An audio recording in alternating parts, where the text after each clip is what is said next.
episode 2 of Sit Still Look Pretty. This is Priyanka joining you today. I don't know whether you guys listen it in the morning or the afternoon or at night, but whatever time that you guys are listening, it's an honor to be in a position whereby you guys are tuning in. And first of all, let's begin by talking about episode 1, launching this podcast. I definitely know for a fact that from the feedback that we received from episode 1, we know that a lot of y'all was startled as to how this started and everything. And there was so much of nice feedback. I think it's one thing to be getting feedback to begin with. And it's definitely so much more heartening when we get like good feedback and we know that we are doing the right thing, we are in the right track. So once again, to everybody who has reached out to us to tell us that, you know, they're so happy for us or you guys enjoyed our episode 1, we just hope you guys know that we're in the position that we are in today because of the support and the love that we have received thus far, and we can only hope that you guys continue to journey with us. And I know at this point, right, y'all are like, Priyanka, you're talking too much, we need to hear like a different voice.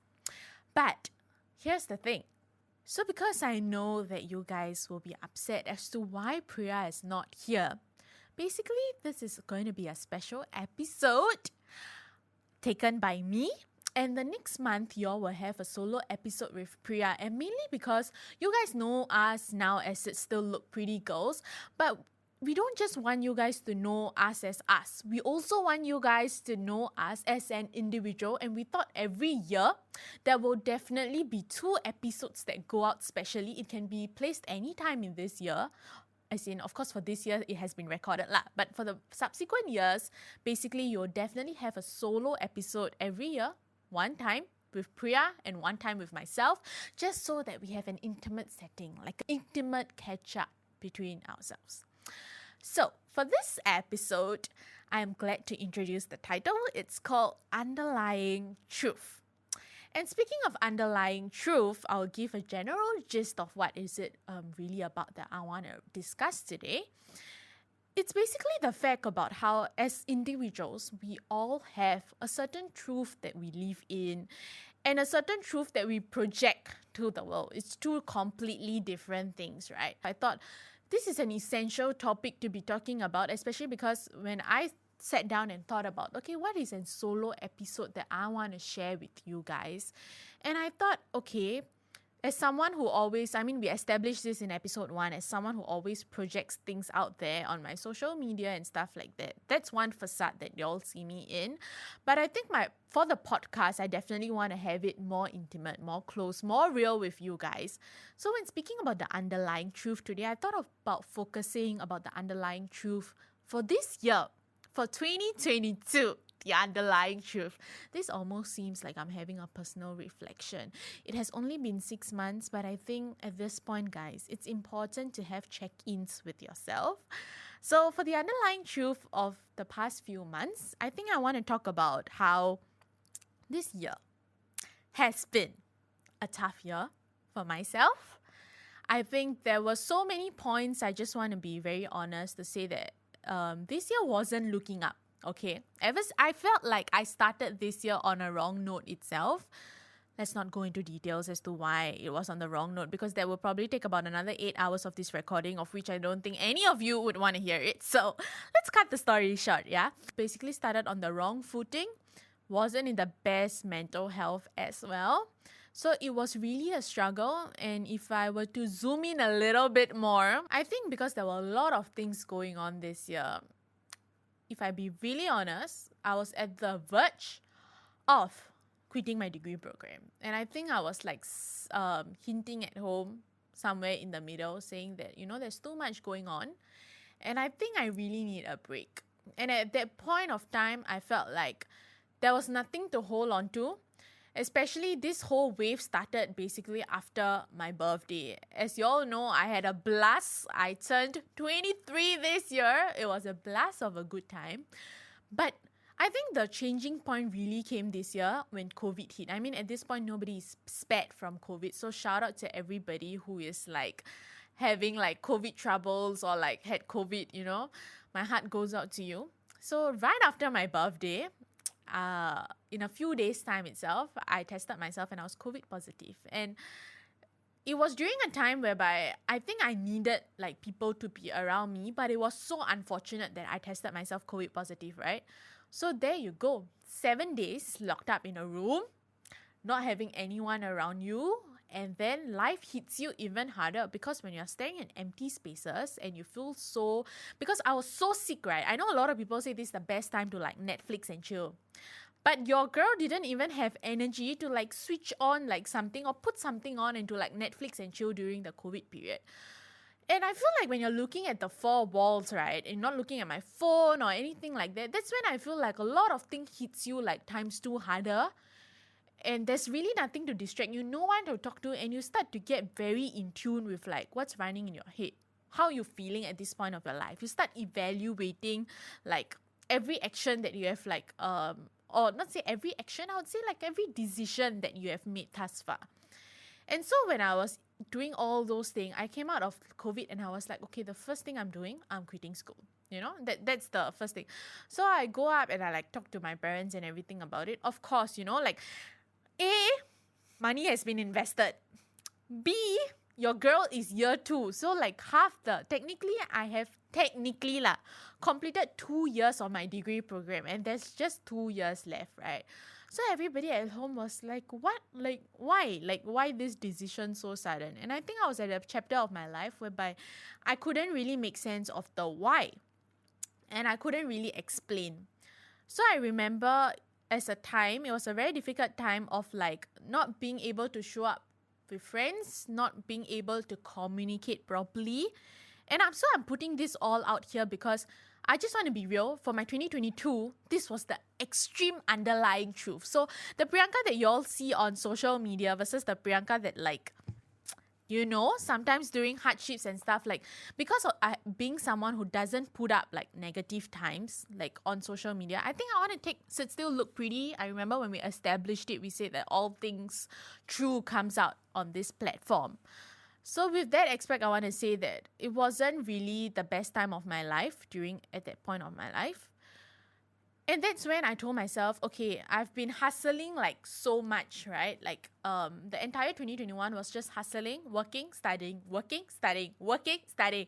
You can ask anybody who's close to me. I probably like didn't meet them, didn't spend time with them. I know at this point, like so many of my friends listening to this podcast will be like, yes, girl, yes, you know, miserably failed at home as well. Very little time spent. But of course, all these actions were taken with like, I deliberately wanted to do it in the sense that I really wanted it to be a year of hustle, of which 2021, I'm very satisfied. It was a year of hustle. But 2022, I realized that, okay, when I was quitting school and like people were asking me, as in at home, everybody was asking me, so why you come to this decision? And I realized that I was burnt out. I was at a point whereby I was completely burnt out. And I just wanted everything to stop in my life, you know, like I wanted school to stop. I wanted like interactions with my friends and my family, everything to come to a stop so that I can just like rest and recuperate. And they were like, okay, one thing at a time. Why not like you just slow down, you pace down, you stop things like one thing at a time, like school, just attend school and like come back home. Like that's the decision that was like made. And so I tried because everybody at home said that like you completed like almost finishing 2 years already. Why not you press on a little bit more? Once again, underlying truth is I didn't want to. I wasn't interested. It was a pain. It was a struggle to like even reach the finishing point. But I did. And I think this is where I want to stress the importance of having faith. And I think it's a very huge reminder to myself now that I look back and I tell myself that during extreme hardships, right, if there's anything I want to impart in this podcast especially, do not lose your faith. Whoever your higher power is, whether or not you believe in the higher power, if you don't believe in the higher power, then I will say that the universe above you, manifestation is a real thing. So at that point of time, I took a break from social media. I think it was about 1 month plus, like I just stopped posting and things like that. And I really took a break. All I did, right, was go to school, come back. do my homework, and that's all, and shout out to like friends who really like reached out to me and took really good care of me during that point of time, who knew that I was struggling during that period of time also. And when I did this, I did heal to a certain point, and that's when like my faith came back, because I think I was very in tune with myself, very in check. I started to reflect more. Why do I feel this way? How exactly I can move forward and stuff like that. And I really want to say that this break that I took, right, was so essential. As a hustler, sometimes we start to think that, okay, if I don't hustle, if I don't keep my schedule like jam-packed, right, something is wrong with me. But, oh my gosh, like this entire period, like I've learned that when you don't, you start to like reflect more. You start to know what's happening, what's running in your mind. You start to plan what's next for yourself even better. I don't think I'll be sitting down in a position that I am today with like sit still, look pretty, and with everything else on my plate if I didn't have that like stop moment in my life. And I'm so thankful now that I look back that I stopped. And once again, shout out to my family who told me, no, you just take this break and you like slowly try to carry on with your studies, and then we see how it works out from there. So your girl successfully completed the uni semester. The results came out last week. We are promoted to year 3 of the school semester. So that's that. And then definitely during this break of mine, now that summer break has started, we launched Sit Still Look Pretty. So that was also cool. And a little bit more of Sit Still Look Pretty before I move on was the fact that it has been extremely heartening, I feel, to be doing like my own things. I think it has been some time since I really wanted to go boss it up with like my own stuff, to have creative control. I think as the creative head of Sit Still Look Pretty, if I may, I think it is such a good time to be able to control your own content. As I feel like as creators, this is something that we always struggle with. We want our own voice, our own thoughts, our own feelings to be echoed without a restriction in place. So that's that. I think Priya herself, if I may speak for her, has been thoroughly enjoying herself girl bossing it up also. She's the producer of Sit Still Look Pretty. So the nice location, of which a lot of y'all commented like on our Instagram, reached out to me and said that, wow, your studio space looks so beautiful. Shout out to the producer of Sit Still Look Pretty. A lot of things that involves money, she has been like nailing it, And she really lets me focus on my all things creative aspect of Sit Still Look Pretty. I am able to generate that kind of ideas and thoughts because of a solid producer for this show. So that's that. And I think it's so heartening to be working so closely with her and to be doing our own things. Definitely a lot more things in store that we have prepared for you guys. I can't reveal much at this point. So that's that. And now to the exciting part, right, that I really want to talk about is the fact that when this podcast come out, it will no longer be a sensational news lah. But let me just brag a bit, okay? Your girl is going off on, it's not an exchange because exchange is 6 months long. It's summer school. They call it a summer school program if you're going for 1 month plus. So happy to share that this summer break, your girl earned the spot at the University of Edinburgh to go and pursue my summer school studies. And for people who are very close to me, they will know that this has been a huge dream of mine to go overseas and study. A lot of people don't know this, but despite being accepted in Singapore local universities, I was very upset when I got the letter of rejection from New York University, because that was where I wanted to originally do my degree program. So I realized that, okay, I won't be doing my degree anytime soon in overseas, and I went on to take up the local opportunity, right? And since then, it has always been a dream. I used to tell myself that, okay, like this will happen. Manifestation is a real thing, guys. So really happy to be going abroad. At this point that I'm sitting down, I just want to let y'all know that the underlying truth is I have not packed.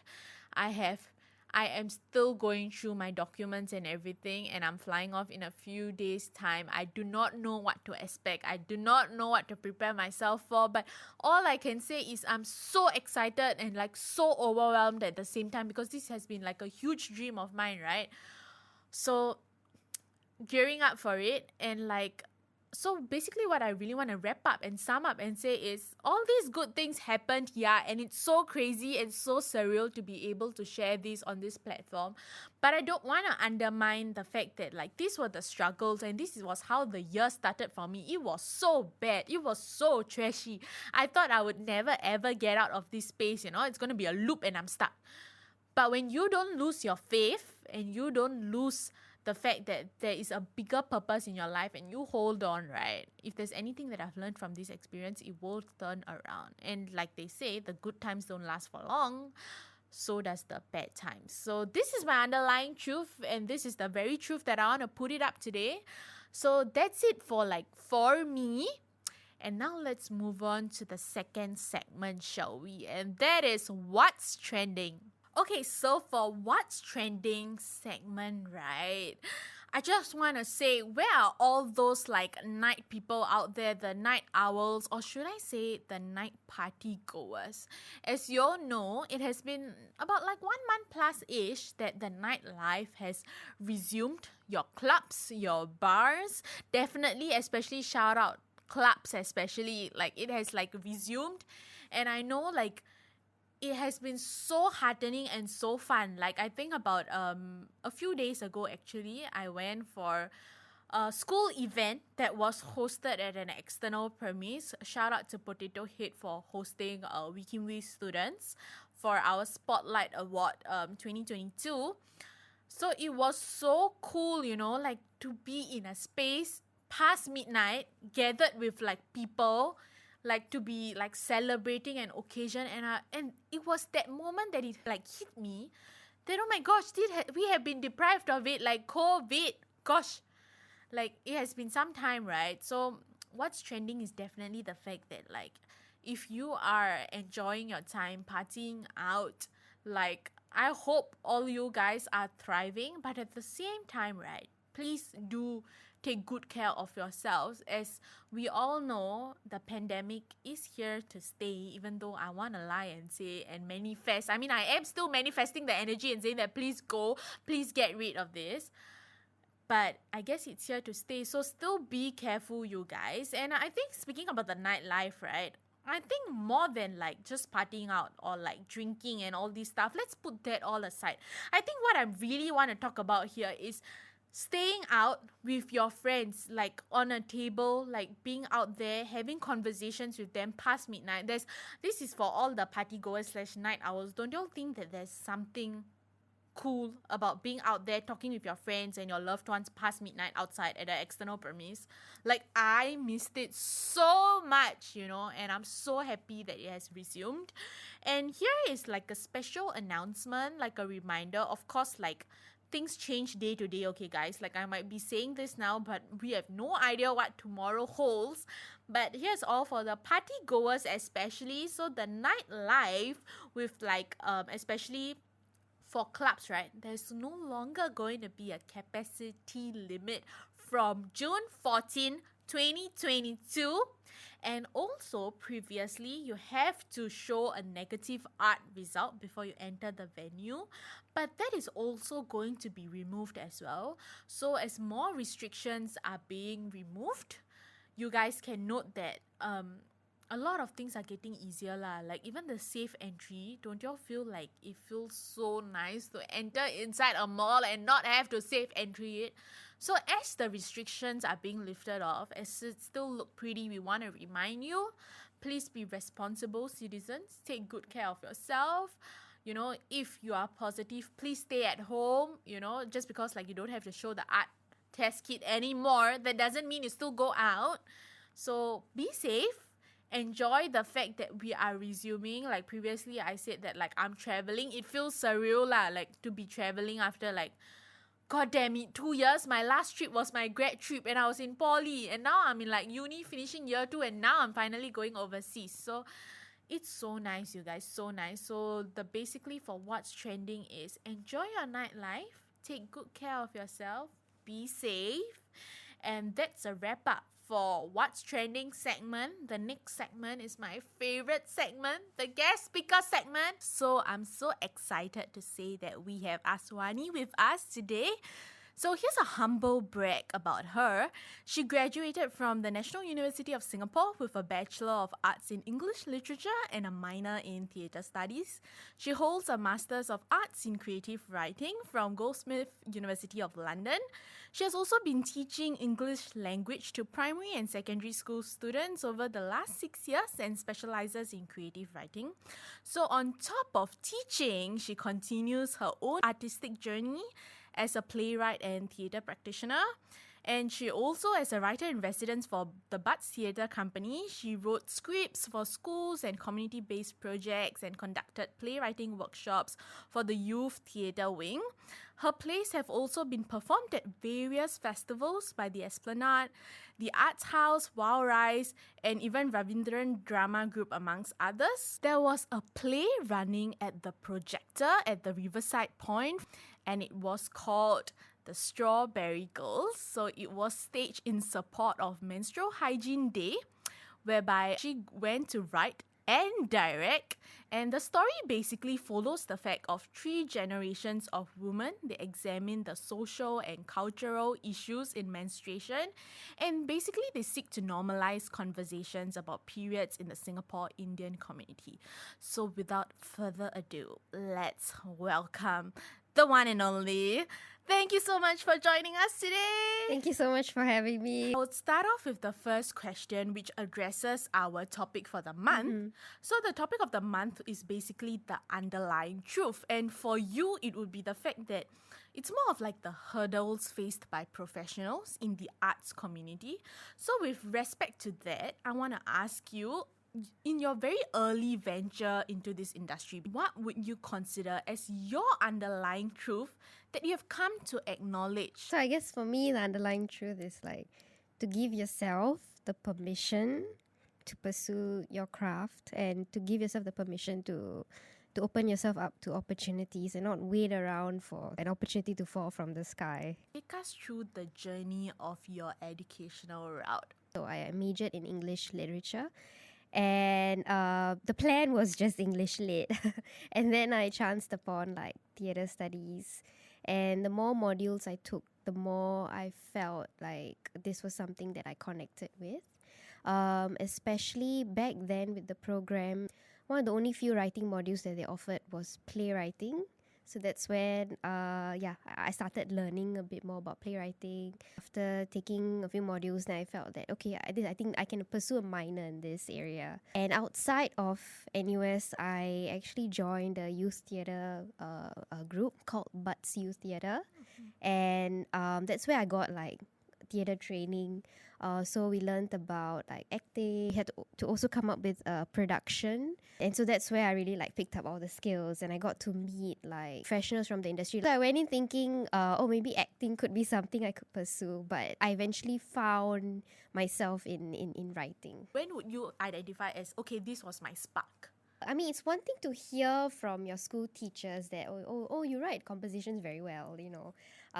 To feel like, okay, I can write. But then it's another thing when someone from outside of school tells you that. So it kind of like affirms like, that means, I do feel like I have skills in that area. One was required to submit a play, and I wrote a play, and then they chose that to stage it at the Arts House. Wow. I mean, I was in my early 20s. So, thank you. So yeah, when that happened, it was really like a huge shock to me, because, I was just like, what? Okay. How do you feel that what is running in your mind comes out when you're writing? Yes. So I think that anything that I write is always driven by strong emotions. So be it whether it's from a place of hurt, a place of anger, or you're frustrated. And initially, again, during those early stages, it was more of like a catharsis. Like, I just want to write because I want to vent. And so it was like a release, right? Because sometimes you just want to let it out of your system. And over the years, I recognized that there is value when you are able to use your writing to maybe comment about something that's happening in society or within your community, and you feel like, hey, I want to address this issue because no one's talking about it. and maybe my story can be that bridge to kind of connect like that issue with the audiences. So that's when I realized that yeah, there's some kind of like a larger impact that your story can have on people. You just recently staged Strawberry Girls. Yes. As someone who watched it, I want you to know that I felt so empowered. I felt like finally someone is talking about things that we don't talk about. Menstruation is something that, like women, we struggle with. And sometimes when you want to bring up the topic and talk about it, because we are in pain sometimes, and like sometimes it's awkward to like bring it up and say that, sorry, like I'm having my period, like, Yeah. And so when I watched it, I was like, yes, it was so empowering. It was funny. It was cute. I loved it in all aspects. So congratulations to you. And I know all 3 days was sold out tickets. Yes. So once again, congratulations to you. Thank you. And now to the question. So what inspired this beautiful brainchild of yours? Thank you so much. Thank you. Yeah, I'm very happy to hear your comments. What inspired me was, basically my personal experiences. Actually during the pandemic, I was facing some health issues related to having a late period. I don't know, like the pandemic kind of had an effect on me, like in terms of my body. Like suddenly my body started like, reacting very weirdly. I don't know why. Maybe it's stress and the uncertainty. So yeah, I was just like carrying a late period, and I thought about, the time you first got your period, you had no idea what it was. For me, when I was 10 years old, I was just having a tub of strawberry yogurt. And I was just like watching TV. I was just like, okay, you're just like a normal primary 4 child. And then I went to the toilet and I noticed these stains, and I thought, oh, I spilled the yogurt on myself. Okay. And then I just told my helper that, I spilled the yogurt, so okay, she has to wash it.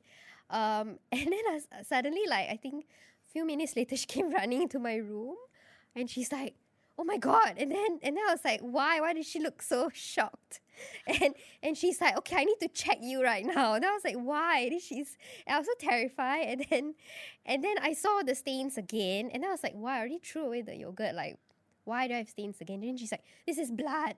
And I was like, wait, why am I bleeding? What's happening? So it goes to show that basically in my family, nobody educated me on this. And really it's because there's this like sense of shame associated around the topic of periods. Like, and in my family, it's like everybody's very like silent about it. Like no one thought that it was important to educate, the girl in the family that this is something that would happen.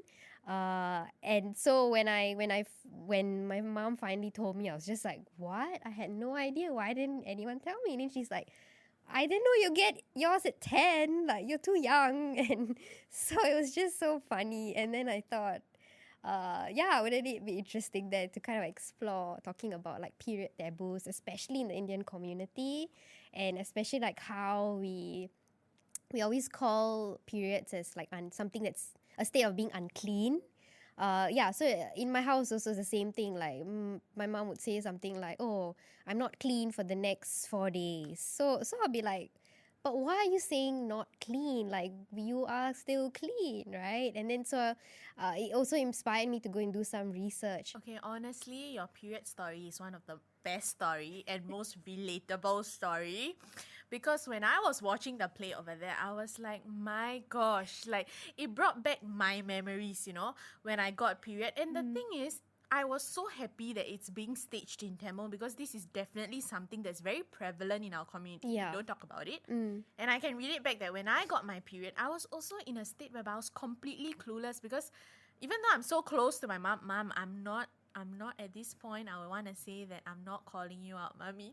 But I'm just saying that like I was so clueless. I didn't know what was happening, why this was happening, because these were topics that were not discussed. And like it was only like after you got it, and even then like how to wear a pad was taught by my sister, not my mom. Okay. And like the whole time, the whole sadhangku that was going on, right, which is the Indian ceremony, nobody, like I was like, why am I being dressed up? Why am I sitting down here? Nobody knows. And it just doesn't get discussed. Yes. So, like what you said, this was a prevalent topic, a much needed topic. Of course, I think shout out to all the cool moms today, because I feel like it's being talked about a lot more now. And even I myself, I felt like as the upcoming generation, I really want to break away from like not talking about period. So these days, like when I have my period and let's say I'm working, I'm on a set with like a lot of, I just openly go, I'm on my period, so I can't help out. And you know, sometimes I feel the awkwardness among people, but I feel like no, this is something that should be embraced, Yes. should be talked about. Yes. So Correct. very well said, and I just again want to tell you that I'm so happy that like you staged a play. Thank you. And there were 3 people that you narrowed down Yeah. to, right? Could you share with us why them and how did you come around like choosing the 3 people? Okay. I mean, I wanted to make it like a women-centered play. The voice of the female characters often not heard enough. So, yeah, let's just put them front and center. How do you feel about the support that you have received? Be it the sold out tickets or like, were these like things that you expected or were you nervous? How was it? Okay, I didn't expect this at all. Actually at the start, I had approached a few people, sharing the script and, looking for directors, and nobody wanted to direct it. So I was like, okay, I guess no one cares about this story. So, not very sure what to do with it.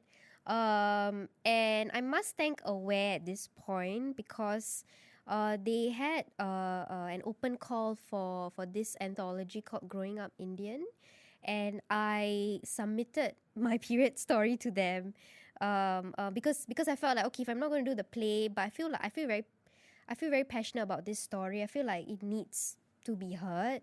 So maybe I'll just try out. I'll just write it as like a story instead, and then send it over to them. And then they picked it up, and then that encouraged me to see that, hey, no, actually I think this is an important topic that needs to be discussed. So if no one's going to direct it, then I'll just direct it.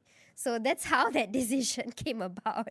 And even the space itself, if you notice, it's not a theatre space. So, it's not the Esplanade, it's not like some black box, it's really just like a dining space. And then we just kind of turned it into a performance area, and then, set up chairs, we put the set, and again, at the back of my head, I was just like, okay, would people come and watch? Because I don't know. So how satisfied are you with the overall product as a director first, and then we'll go to as a writer? Yeah, so I guess as a director, I think I did the best I can given the limitations. Because again, if you think about it, we had no proper lights, no proper sound system. I couldn't do any like multimedia, because even if I wanted to rent out a projector, that means that that would cost money, and we didn't have much funding. So given all these limitations, I think I did the best I could. But at the same time, I feel like I could do more. And, if I had like a proper theatre space, I can realize the vision that I have in my head.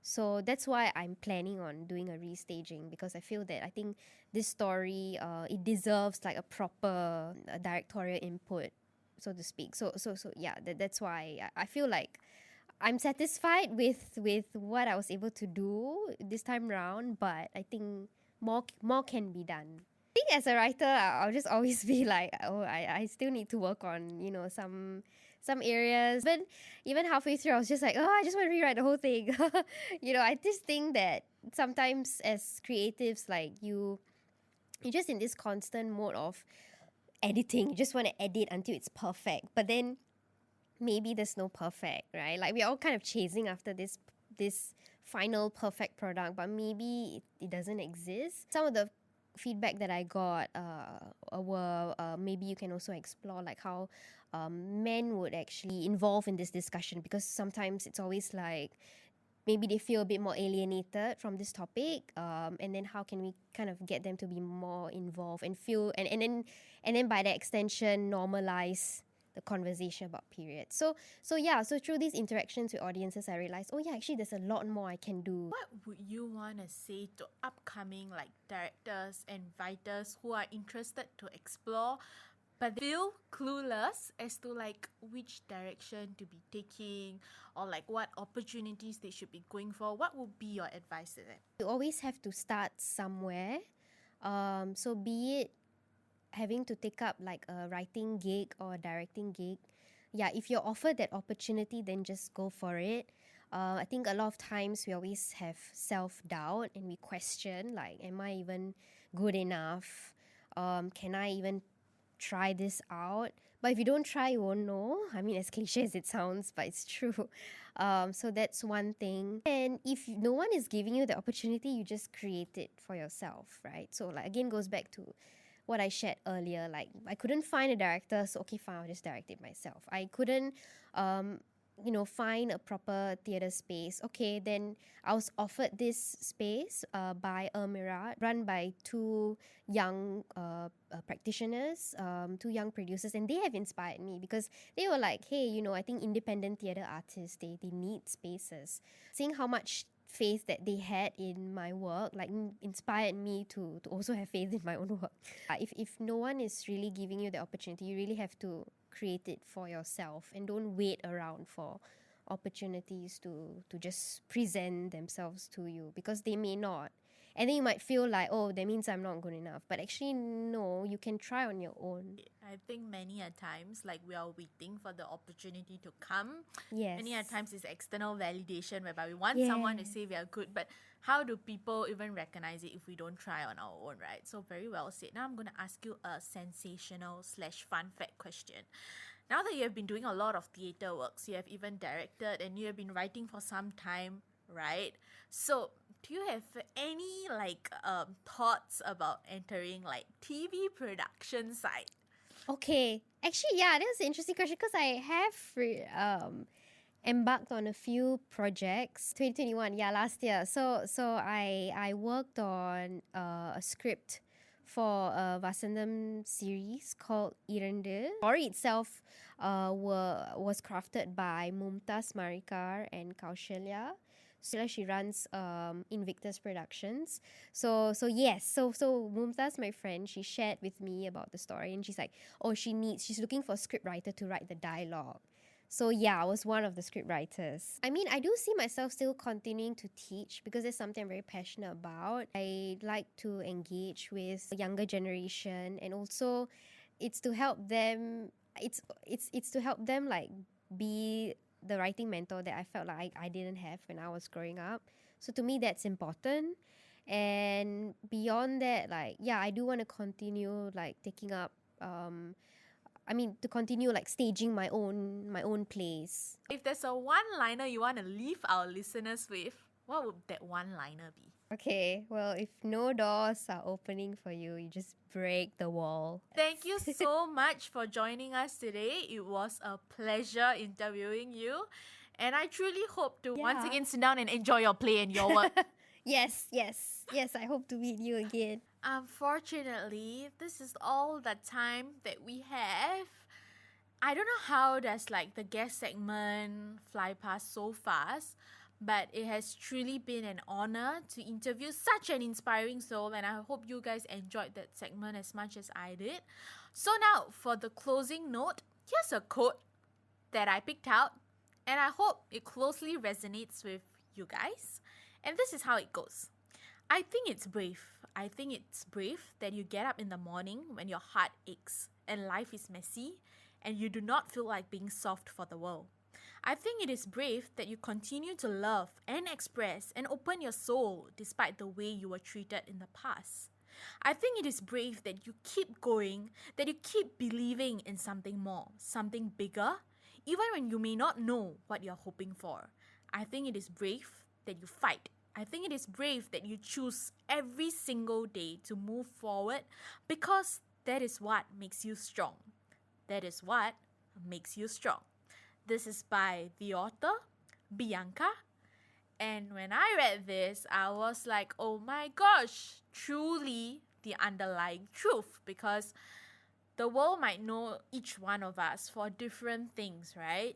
But at the end of the day, your underlying truth is from the moment you open up your eyes and when you're with yourself. Like for me, it was when I was locked up in a room with four walls facing me. And I think during that moment, it's not about getting alarmed, but it's about the fact that this is your underlying truth, acknowledging it, accepting it for what it is, putting it behind you and moving forward and marching towards something better, something new. All these things are things that we don't talk about, but it requires strength. And shout out to any one of you who are listening this, going through a hard time, or simply doing this, always looking at the bright side of life. I hope you guys know that you are stronger than strong, and you guys deserve the world for always choosing the brighter side of things.